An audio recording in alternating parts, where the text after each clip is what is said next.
Today I'm going to talk looking good, feeling good with the wonderful, delicious nutritionist Melissa.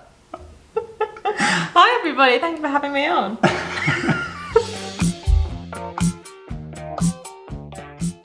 So, Melissa, tell us a little bit about what you do and how you got to this point. Yeah, so I'm a nutritionist and health coach, and I love empowering people to reach their true potential, get their health goals. I work with people one-to-one, and I do these incredible bespoke meal plans as well. One of the questions that I get from brides on the forums is that they've planned their wedding date, so they've got a date, and also they've got their dress, and then they start worrying about making sure they're going to look good on a day, which also comes from feeling stressed about being up in front of people. So where do we start? Let's start with getting a plan together to make sure they're going to look good. Yes, yeah, I think it's a great goal to have. It then becomes a kind of I must change in your mind, which is really essential with changing anything in your life. And I think that's a great kind of point to aim for. So yeah, I think creating a plan is a great way. I wouldn't say to lose any more than 1 kilogram a week. I think 1 kilogram is the kind of maximum weight loss that you can lose. Which is, still quite a lot. If you have like 2 months before your wedding, you can make some great changes. So yeah, maybe do a table on a Word document. Think about what does success mean to you? What is your kind of maybe weight loss goal that you have in mind? Kind of maybe aim to lose 0.5 kilogram a week. And yeah, just think about how you're going to do this. What are some potential barriers that might come up? What do you want? You want to lose weight. What do you want to gain from that? That's something that you want to lose. I think we should always focus on what we're gaining, because when we think about weight loss, it's quite like a negative, quite stressful thing to always think about. Is the scale's gone down? Has the scale's gone down? And we tend to lose sight of what's really important. But we can get that from other things in our life. We don't necessarily need to be a smaller number on the scales to feel confident and proud of ourselves. There's plenty of inspirational people like Ashley Graham, who she considers herself as a plus size model. She's so glowy, so generous with her energy and kind. People really look up to her, and she's not exactly a slim woman like the Victoria's Secret model. So confidence and feeling happy is a mindset thing that you can generate without the number on the scales. How important is it to be on a strict diet plan, or is there something else you will work around your clients with? Yeah, it's a fine balance really. You do have to have a plan in place, but it can be simple and it can be enjoyable and fun. When people say weight loss, I feel like it has a negative connotation to it. People think suffering, hungry, I'm going to have to restrict, and then people procrastinate. They say, I'll start my weight loss after my birthday. Oh, I've got my friend Joanna coming on Tuesday, I'll start after then. So first thing that we need to do is flip it. Associate massive pleasure to eating nourishing foods and healthy foods and how that makes us feel good, and associate pain to staying the same. And one question to ask yourself is, what is it going to cost me on my self-esteem, my confidence if I don't change? If I don't change, what is that going to cost me on my wedding day, and then what am I going to gain from changing? I'm going to feel good, I'm going to feel proud of myself. I'm going to eat nourishing foods, I'm going to have better gut health and all those positive things. And then that flip in your mind is much more enjoyable to do your healthy journey. And it doesn't all have to be about exercise, or the stereotype is to cut down on calories and increase your exercise and do that for a short period of time and lose lots of weight.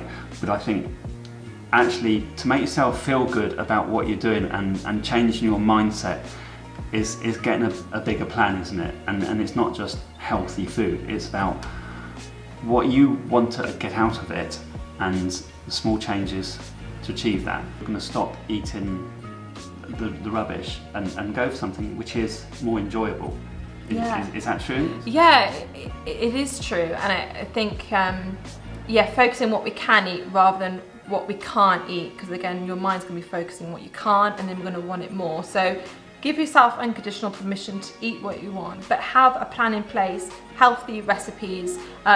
So for example, I do a meal plan subscription where I send a meal plan every week, and in there it's like packed full of like healthy chocolate brownies and chewy, sticky gingerbread cookies, and having those things, it's healthier, it's got ground almonds and etc. But it tastes good, so you're having delicious food that is healthy, so you don't feel deprived. You're not sitting there eating raw broccoli when everyone else is eating chocolate cake. It doesn't need to be this torture camp. And yeah, with exercise, aim for just, well, I personally do half an hour every day, but do something that works for you. If it's a massive leap of exercising, just aim to put on your gym gear every day. You don't even need to exercise, just aim to put your gym gear on. These micro habits you can then develop into something that's less overwhelming. Yes. What tips can you give that will help someone change their lifestyle but not add to the stress of everything that's going on? Yeah, so I think meal prepping is going to be your saviour. So maybe have some reflection on, how am I wasting my time so far? We tend to waste time scrolling through social media and getting hooked into that. Maybe we're hanging out with people that are draining our energy. Because when we save our energy and be smart about it, we then have more energy to exercise and meal prepping. So I don't think time's an excuse. We all have 24 hours in the day. It's about how we're using that time most efficiently.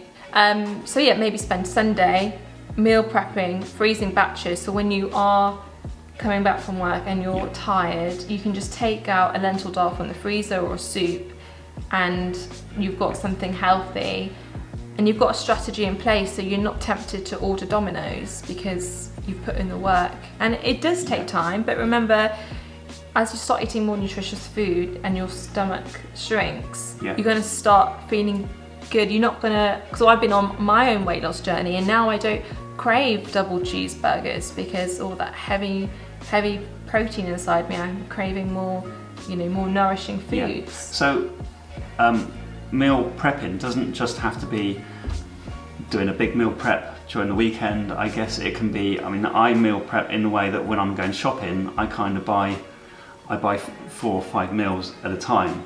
I guess that's one way, is it? Yeah, definitely. Like have a plan, like what you're going to have for breakfast, lunch and dinner throughout the week. Yeah. And then just buy things that are on the list. Just don't buy the Kit Kats and the Haribos, things that aren't serving you. Set yourself up for success. Kind of Marie Kondo your fridge and cupboards, so you've got kind of peanut butter, healthy nuts, maybe dried fruit. Fresh fruit, and even breakfast. And make sure nobody steals them from the fridge. Yeah, exactly. So really, you want to set perhaps your wedding day as a long-term goal, and then as you get close to that, you'll get the habits of being healthy, and then you can take that on beyond that day and remain healthy. Is that true? Totally. Yeah. I think there should be a healthy lifestyle. I don't want you to be sitting at a dinner table giving yourself the identity of I'm on a diet, and being the kind of party pooper. I want you to kind of like be proud of who you are, and this is a new thing that you're doing, healthy lifestyle. Obviously, the longer time frame you have, the less stressful it's going to be. And healthy eating is going to be a messy process. The weight isn't just going to flow off you. There's going to be fluctuations. There's going to be trial and error. So, don't beat yourself up. Yeah.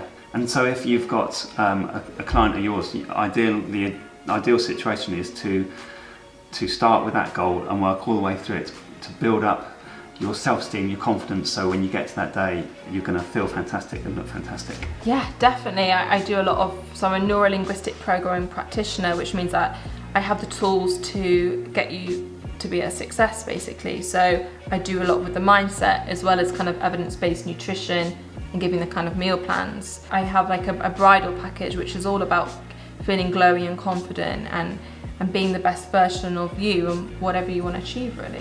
Cool. Excellent. So thank you, Mel. I hope that has given everybody some ideas, tips and advice on how you can change your lifestyle to make you feel better, look better when you get to your wedding day. So Mel, tell us your website address if people want to come to you for advice. Yeah, so you can find me at thedeliciousnutritionist.com, and just send me an email and we can have a chat on the phone to see how I can help you. So check out Mel's social media, website, YouTube. Give us a like if you enjoyed this video. Please give us a subscribe as well, and hopefully we will see you very, very soon. Thank you very much. Bye. Delicious Nutritionist. That's right, the Delicious Nutritionist. On social media? Yeah. Okay. It's because you keep saying it and I just think of the funny things. Okay. Put an O in there, didn't I? You're being too hard on yourself. I think people No, are like...